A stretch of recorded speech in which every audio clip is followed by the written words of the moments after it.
आदर एवं स्वागत भी। सभी सदस्य अपने अपने इष्टदेव का ध्यान करें। माता गायत्री के मंत्र एक बार उच्चारण अवश्य कर ले। साथ ही अपने प्रेरणा के स्रोत एवं अपने गुरुजनों को अंतर्मन से अभिवादन कर ले।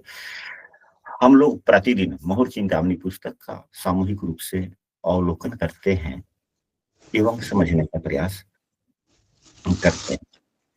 कल की जो परिचर्चा हुई थी उसमें मुहूर्त चिंतामणि की यात्रा प्रकरण के 101 श्लोक तक का हम लोगों ने अवलोकन किया और एक दूसरे के सहारे अपने ज्ञान को बढ़ाने का प्रयास किया। आज की कक्षा में मुहूर्त चिंतामणि की यात्रा प्रकरण के 102 श्लोक से आगे हम लोग समझने का प्रयास करेंगे। यहाँ 102 श्लोक में दिया गया है कि अन्य शुभ सगुन, यानी कि यात्रा जब हम कर रहे हैं, हम अपने घर से निकल के गंतव्य स्थान तक पहुंचने से पहले हमें किस विषय वस्तु पर, किस प्रकार के चीजों पर नजर पड़ता है, तो वह शुभ संकेत होता है। इस विषय वस्तु पर यहाँ पर पुस्तक में बतलाया गया है। तो यहाँ पर यह कहा जा रहा है कि गेह, जाहक, जाहक उसको कहा जाता है जिसके देह के अवयवों को बटोरने वाला पशु।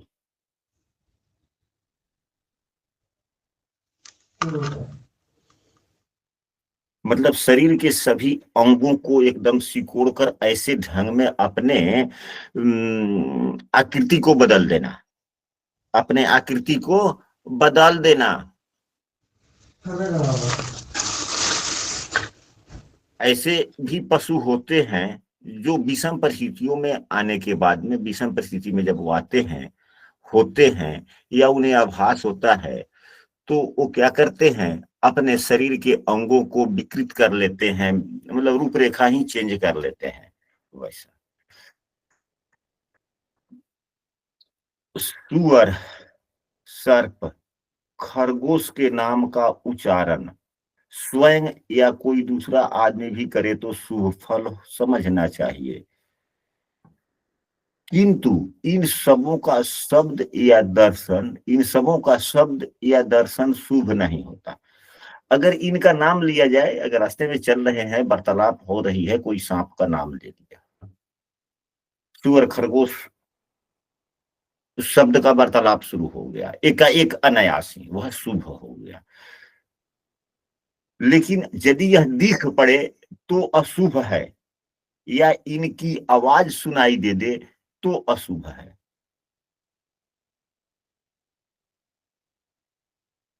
इसके बाद में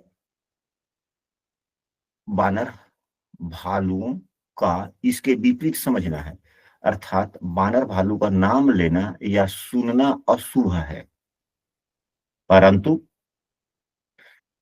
बानर या भालू का शब्द सुनाई दे या दिख जाए तो बहुत ही शुभ होता है। नदी के पार उतरने में, भय से भागने के समय में, युद्ध में, गांव या गृह प्रवेश में, नष्ट वस्तुओं की खोज में इसका विपरीत, इसका फल विपरीत समझना चाहिए। यानी कि हम नदी पार कर रहे हैं, उस समय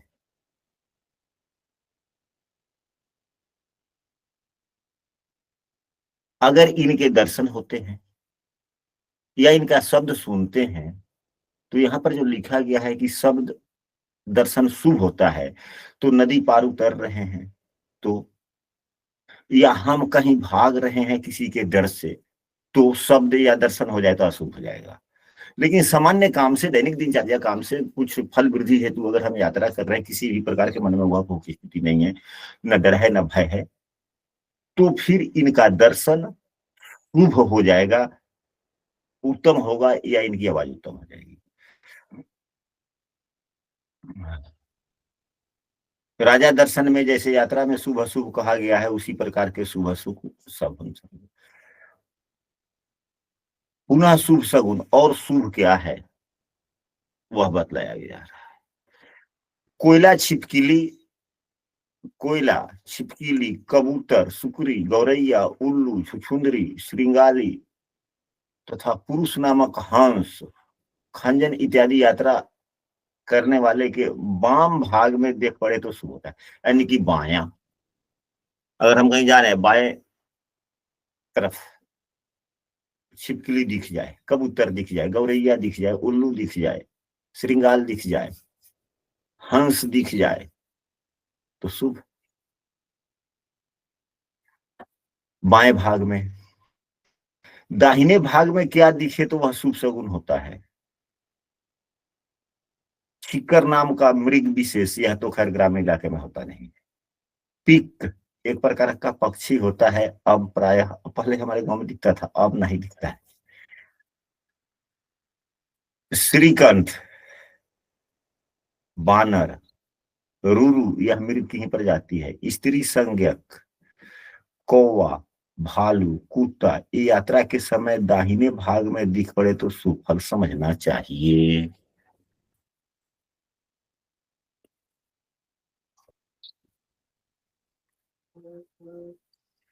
यात्रा के समय, यात्रा के समय मृग पक्षी, मृग और पक्षी आदि पर दक्षिण यानी कि सामने से दाहिने भाग होकर पीछे की ओर चली जाए या जाता देख पड़े, यानी कि दाहिने ओर से ही आगे आसमान में दिखलाई दे रहा है, वह उड़ रहा है विपरीत दिशा में होते हुए पीछे चले जाए। यानी कि समानांतर हम भी चल रहे हैं तो जिस दिशा में हम जा रहे हैं उस दिशा में वह नहीं उड़ रहा हो, उसके विपरीत दिशा में यानी कि पीछे की तरफ जा रहा हो और दाहिने तरफ से, हमारे शरीर के दाहिने तरफ से चला जाए तो यह शुभ शगुन है।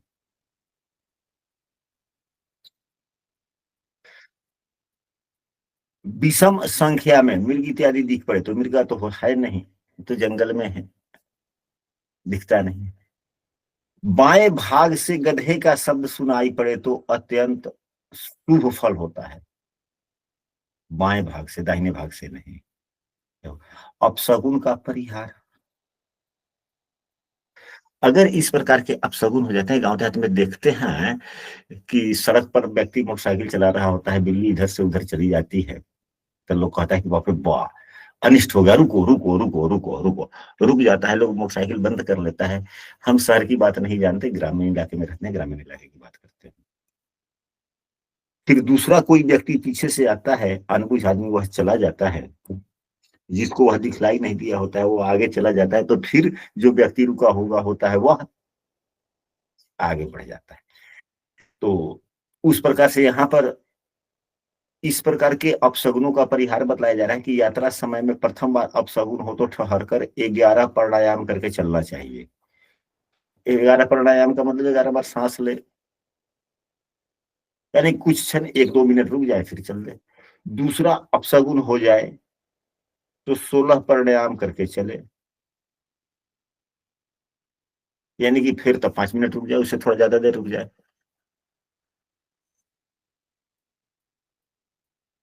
तीसरे बार अपशगुन हो जाए तो यात्रा स्थगित कर देनी चाहिए, यानी कि तीसरा बार भी यदि अपशगुन हो जाए तो फिर हम सबों को यात्रा न करना चाहिए। कक्षा के मुख्य आचार्य श्री अमित उपाध्याय जी का कक्षा में स्वागत है। प्रणाम गुरुदेव। आशीर्वाद। यात्रा से लौटकर गृह प्रवेश काल,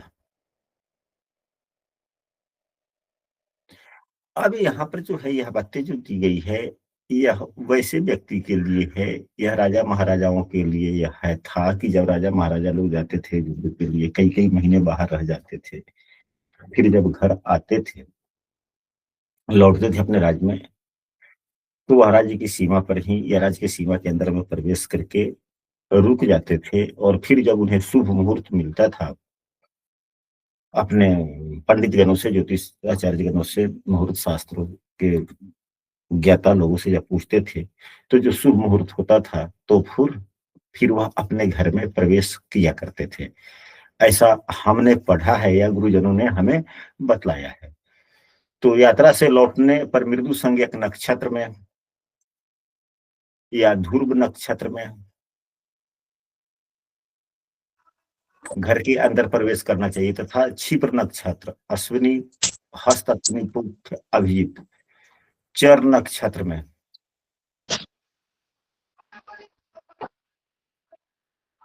प्रवेश करने पर फिर शीघ्र यात्रा करनी पड़ती है, इसलिए नक्षत्र मध्यम है तथा विशाखा कृतिका यानी कि दारुण संज्ञक नक्षत्र और उग्र संज्ञक में प्रवेश करने से उत्तम नहीं होता। यहाँ पर लिखा गया है कि यानी कि जो उग्र संज्ञक है या तीक्ष्ण संज्ञक है, उग्र संज्ञक या तीक्ष्ण संज्ञक। राजेश मिश्रा जी, आप अपना माइक बंद करें।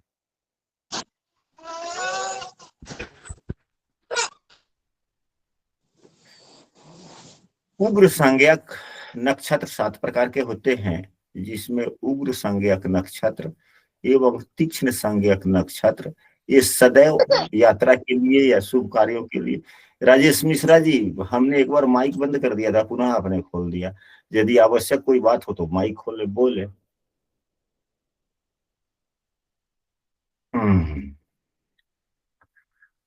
इसके बाद में पूर्वोक्त दोषों का पुनः स्मरण क्या कहा जा रहा है, सो पढ़ते हैं। पूर्व में कहे हुए अयन दोष, नक्षत्र दोष, मास दोष, तिथि दोष, काल पास शूल, सम्मुख शूल, सन्मुख शुक्र, बुध तथा अन्य दिशा स्वामी के दोष होने से शुक्र की वक्रता, अस्थीन आदि परिदंड, अपनी स्त्री का रजोधर्म, अशौच, विवाह आदि उत्सव में, ये सब में यात्रा त्याज्य है। मतलब किन किन चीजों में यात्रा न करनी चाहिए, यहाँ पर यह बतलाया गया है, जो हम लोगों ने पूर्व में पढ़ा है। तिथियों के बारे में कहा जा रहा है कि कौन से दोष किन तिथियों में यात्रा न करनी चाहिए। तो मृत पक्ष, रिक्ता, कम से कम जिस रोज मान हो, यानी कि पिता की मृत्यु जिस तिथि में हुई हो, उस तिथि को न जाना चाहिए, उस दिन को भी कहीं न जाना चाहिए। यदि अत्यावश्यक हो तो चल सकते हैं, लेकिन अत्यावश्यक हो तो अपने गुरुजनों से आदेश ले लें। यदि आपके गुरुजन कहीं भी परिस्थिति है, अशुभ समय है, फिर भी आप जाना चाहते हैं, अत्यावश्यक है, तो फिर अपने आप निर्णय न ले, अपने गुरुजनों से पूछें कि हमें यह काम करना है, आप क्या कहते हैं। यदि आपका आदेश हो तो हम चल देते हैं, तो फिर वह उनके आदेश मिलने पर आप जाते हैं। कहने का मतलब फिर आप प्रतिनिधि बन जाते हैं। क्या हो जाते हैं? प्रतिनिधि। आप प्रतिनिधि बन जाते हैं, ऐसा हमारे गुरुजनों का कहना है। जैसे कि आज से ही 2-3-4 रोज पहले कक्षा में उपस्थित हमारे एक विद्वानगण ने हमारे पास में फोन किया कि गुरु जी ऐसी ऐसी बात है, थोड़ा सा यह आप देख करके बतला दीजिए, हम विषम परिस्थितियों में हैं, हम यह काम नहीं कर सकते।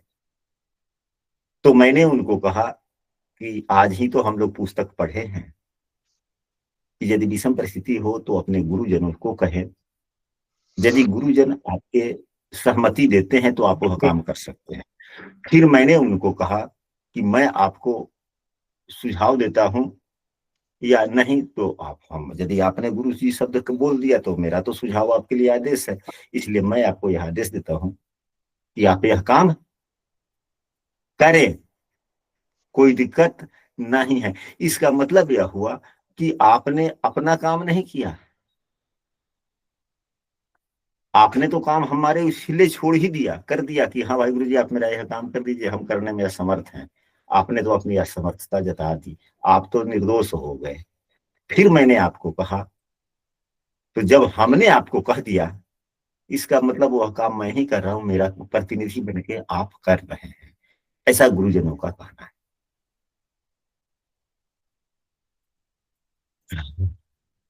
शनि रवि मंगलवार यानी कि उग्र दिनों में, यानी कि पापाग्रह के दिनों में, बाएं और पृष्ठ यानी कि चंद्रमा यात्रा के दिन पीछे हो या बाएं भाग में हो तो यात्रा न करनी चाहिए। पंचांगों में इसके बारे में भी बतलाया गया होता है, इसमें हम लोगों ने पूर्व में भी पढ़ लिया है। यानी कि यह सारांश दिया जा रहा है। अब यह यात्रा प्रकरण यहाँ से समाप्त होती है, मतलब यहाँ के बाद से तो वह सारांश, अडल दोष भी वह योग बनता है तो वह लग्न के आधार पे बनता है, जिसके बारे में हम लोगों ने इसी पुस्तक के पूर्व के पृष्ठों में पढ़ा है। धनिष्ठादि पंचक दक्षिण दिशा में, अभिजीत मुहूर्त भी यात्रा में त्याज्य है। लोग कहता है कि अभिजीत मुहूर्त में यात्रा त्याज्य है। तभी तो आप लोगों ने देखा होगा, कल समूह में पढ़ा होगा, हमने लिखा था जल यात्रा के लिए, जल यात्रा करना है तो हमने कितने बजे का मुहूर्त लिखा है उस पे? 1 बजे का लिखा है। आप लोगों ने पढ़ा होगा कि 15 जनवरी गुरुवार को दोपहर 1 बजे जल पूजन के लिए नदी के संगम स्थल के लिए प्रस्थान करेंगे। यानी कि अभिजीत मुहूर्त तो कम से कम 1 बजे से पहले समाप्त हो जाती है ना। जी गुरु जी। इसलिए अब 1 बजे के आसपास में जो लग्न होगा, मैंने लग्न का तो निर्धारण नहीं किया, लेकिन हमने ईश्वर को साक्षी मान के हमने लिखा कि हे ईश्वर, मैं जब लिखने जा रहा हूं, आप हमारा साथ दे। तो जो भी लग्नेश बन रहे होंगे शुभ भाव में ही होंगे, और लग्नेश जब शुभ भाव में हो जाते हैं, यानी केंद्र या त्रिकोण में लग्नेश हो, तो वह लग्न अपने आप में सुरक्षित एवं उत्तम माना जाता है। माना जाता है कि नहीं माना जाता है? लग्नेश अगर केंद्र या त्रिकोण में हो और अच्छे स्थिति में हो, अच्छी स्थिति का मतलब अपने स्वराशि के, अपने उच्च राशि के, अपने मूल त्रिकोण राशि के या अपने मित्र की राशि में होते हैं, तो उत्तम माने जाते हैं। तो यह हुआ। अब इसके बाद में हम लोग आगे बढ़ते हैं। कहाँ गया? भाग गया किताब।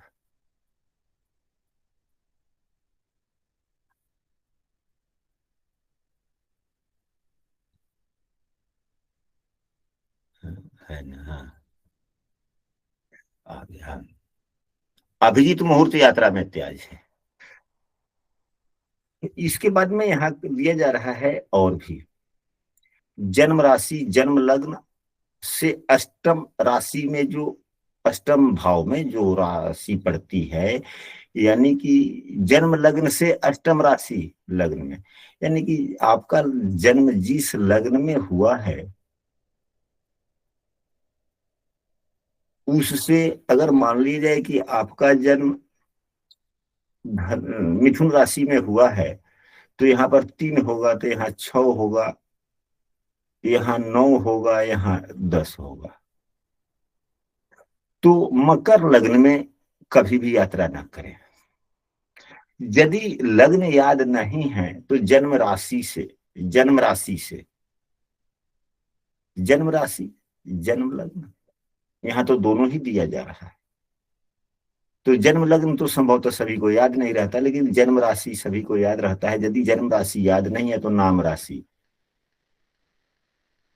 अगर मान लीजिए कि नाम राशि अगर मिथुन राशि का कोई व्यक्ति हो, तो उसे मकर लग्न में यात्रा नहीं करना चाहिए।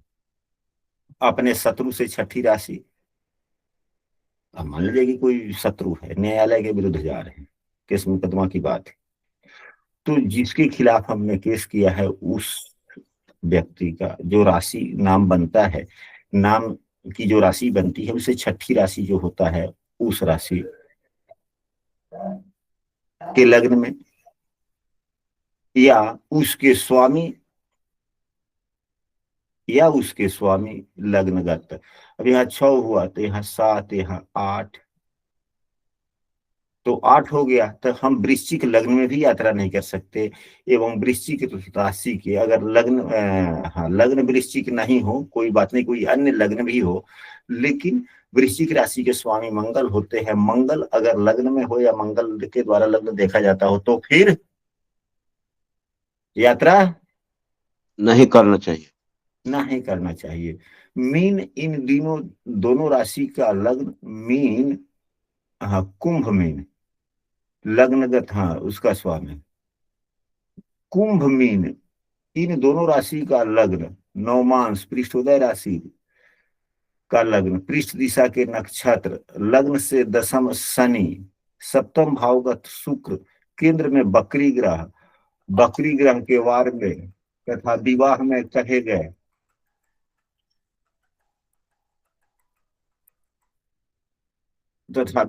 कहे गए हुए समस्त दोष यात्रा में अशुभ समझकर त्याग देने चाहिए।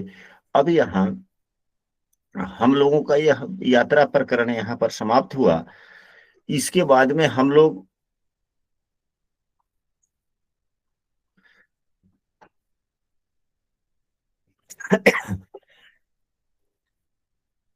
इसी मुहूर्त चिंतामणि के वास्तु प्रकरण, कौन सा प्रकरण? वास्तु प्रकरण। हाँ वो बिहान बिहान बिहान ठीक ठीक 8 बजे के आसपास में। ठीक है, तो वास्तु प्रकरण, पुस्तक किधर गया? वास्तु प्रकरण ये रहा।